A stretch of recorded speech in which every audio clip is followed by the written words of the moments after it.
បាទជំរាបសួរបងប្អូនទាំងអស់គ្នាថ្ងៃនេះខ្ញុំមកបង្ហាញបងប្អូនអំពីរបៀបធ្វើនុយជោ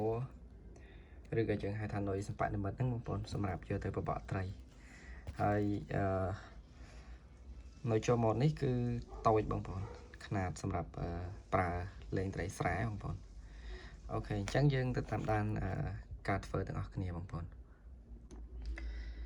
បាទបងប្អូនហើយសម្ភារៈដែលយើងត្រូវការយកមកធ្វើនោះគឺទី1រួមមានពុម្ពបងប្អូនទី2ប្រភេទទឹកជ័រដែលយើងបានលាយជាមួយនឹងមេពណ៌រួចរាល់ហើយអញ្ចឹងទី3មានប្រភេទទឹកបង្កកបងប្អូនអញ្ចឹងជាដំបូងយើងត្រូវការយកពណ៌របស់យើងយកមកដាក់ជាមួយនឹងកូន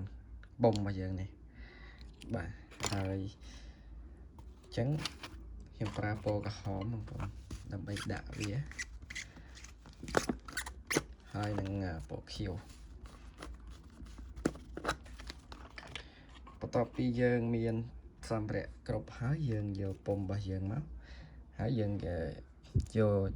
ចង្កឹះរបស់យើងសម្រួចបោកយើងសម្រួចចុងវាបន្តិចមកបងប្អូនហើយយើងយកមកជ្រលក់យកមកដាក់ជាមួយនឹងពុម្ពរបស់យើងអូខេ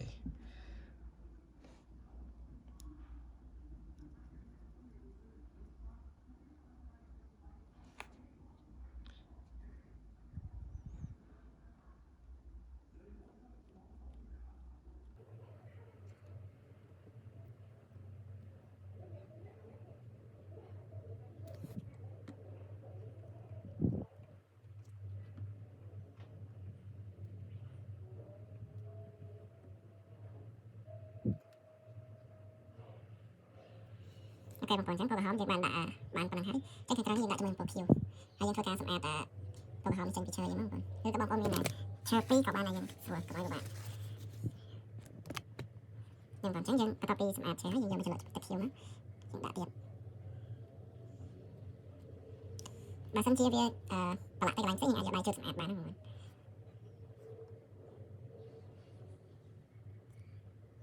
បងប្អូនអូខេនេះបានប៉ុណ្ណឹងបងប្អូនអញ្ចឹងបន្ទាប់ពីបានប៉ុណ្ណឹងយើងធ្វើការយកទៅដោតទុកក្នុងចាំខ្ទង់ជា10នាទីហ្នឹងបងប្អូនទើបយើងអាចយកមកជ្រលក់ជាមួយនឹងទឹកពណ៌បានប៉ុន្តែអានេះដោយសារខ្ញុំធ្វើច្រើនបងប្អូននេះពុំធ្វើច្រើនអញ្ចឹងតម្រាំតែយើងធ្វើអានេះហើយអាចយើងធ្វើដំបូងហ្នឹងយើងអាចជ្រលក់ជាមួយនឹងទឹកជ័របានហើយអញ្ចឹងយើងធ្វើដូចគ្នាអញ្ចឹងទៅបងប្អូន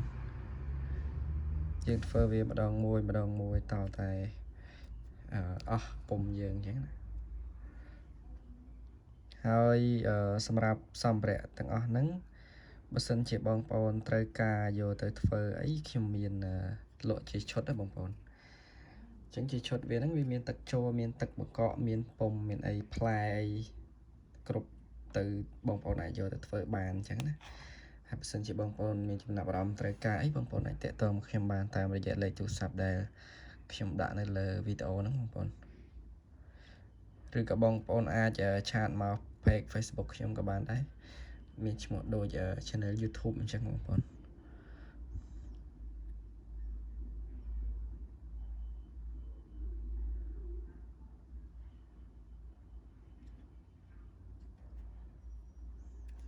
អូខេ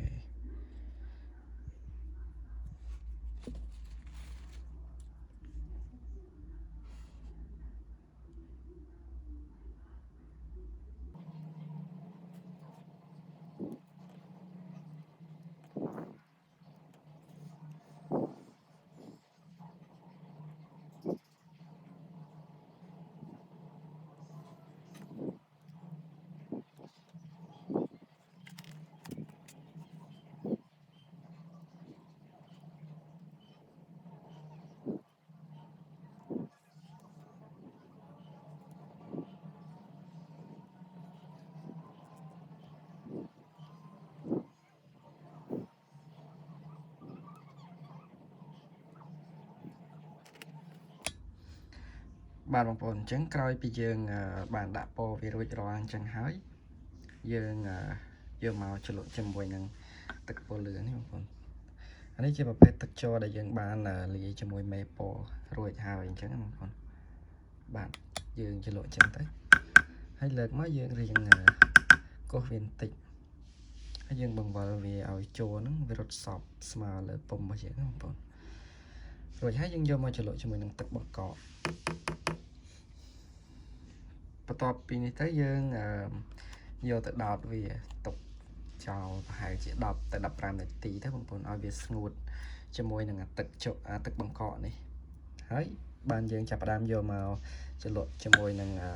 ទឹកជ័រម្ដងទៀតយើងធ្វើបែបហ្នឹងដដែលរហូត6ដងបងប្អូនអញ្ចឹងយើងជ្រលក់ពី5ទៅ6ដងទៅបងប្អូនអាហ្នឹងតាមបងប្អូនស្រឡាញ់ក្រាស់ឬស្ដើងអញ្ចឹងណាបើយើងស្រឡាញ់រាងក្រាស់យើងជ្រលក់ឲ្យច្រើនដងជាងហ្នឹងតែបើយើងស្រឡាញ់រាងស្ដើងយើងជ្រលក់តិចដងអញ្ចឹងណាតែជាទូទៅសម្រាប់ខ្ញុំជ្រលក់6ដងបងប្អូន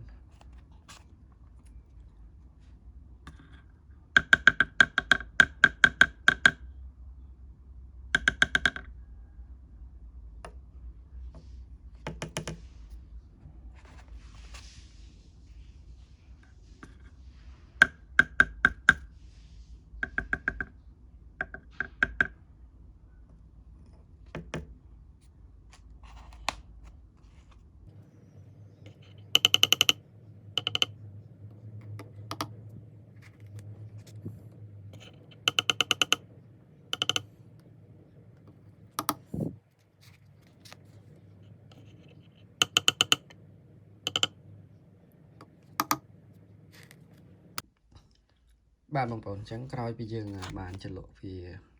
ទុកខ្ទង់ដូចជា10នាទីហើយមិញបងប្អូនអញ្ចឹងវាបានស្ងួតហើយស្ងួតជាមួយនឹងទឹកនេះបងប្អូនអញ្ចឹងក្រោយពីវាស្ងួតអញ្ចឹងយើងយកមកជ្រលក់ពណ៌លឿងម្ដងទៀត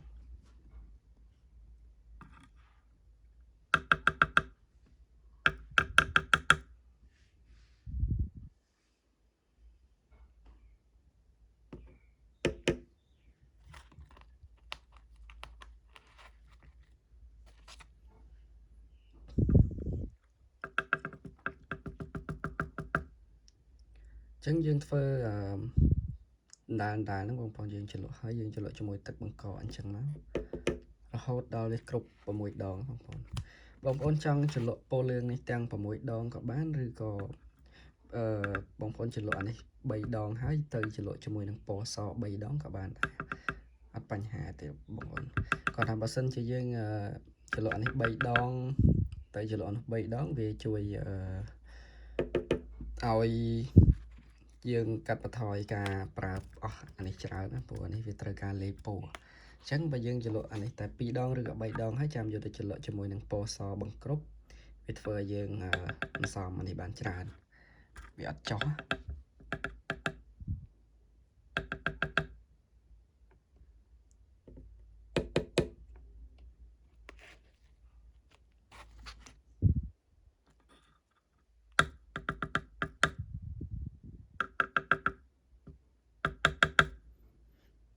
ហើយ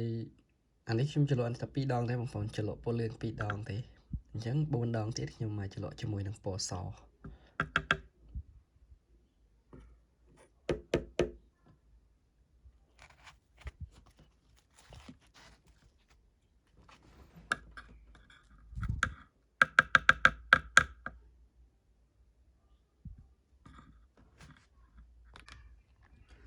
បងប្អូនអញ្ចឹងក្រោយពីយើងជ្រលក់ពណ៌លឿងបាន2ដងហើយយើងយកមកជ្រលក់ជាមួយពណ៌សបងប្អូន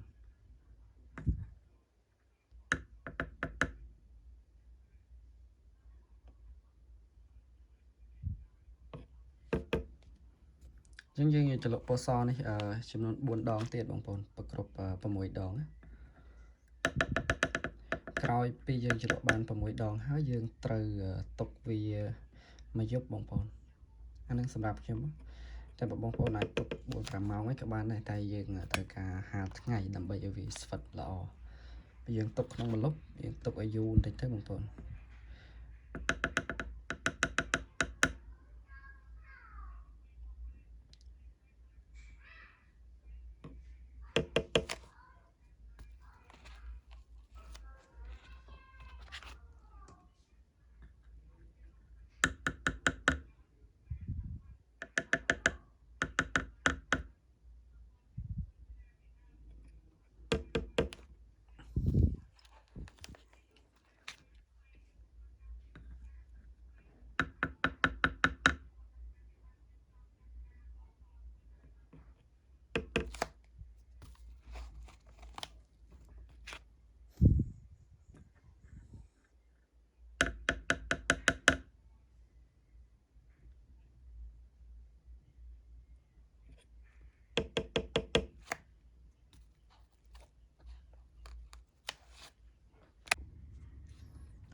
បាទបងប្អូនអញ្ចឹង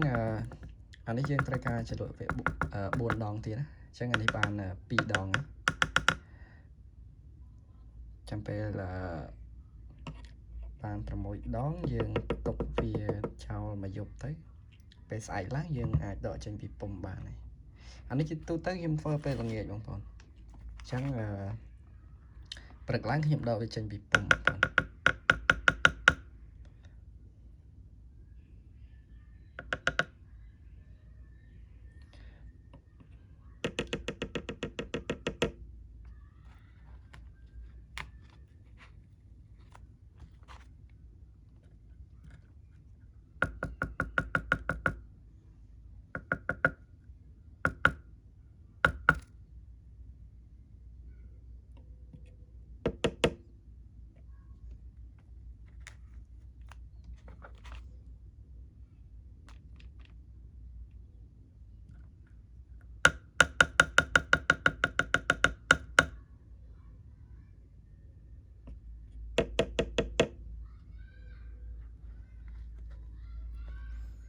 ថ្ងៃបងប្អូនអញ្ចឹងយើងពេលបាន6ដងយើងទុកទៅអូខេចាំមើល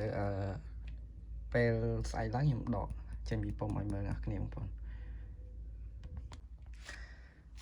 បាទបងប្អូនអញ្ចឹងក្រោយពីយើងទុកវារយៈពេលមួយយប់វាស្ងួតល្អស្វិតហើយអញ្ចឹងយើងអាចដកចេញពីពុម្ពបានអញ្ចឹងដើម្បីដកចេញពីពុម្ពយើងដកឈើនេះចេញហើយយើងយកកន្ត្រៃកាត់វាមកកាត់តម្រឹមវាស្មើហើយយើងទាញវាចេញ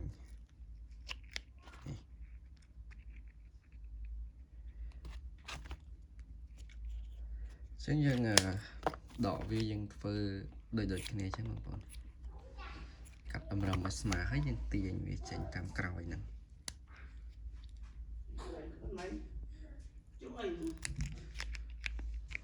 អូខេ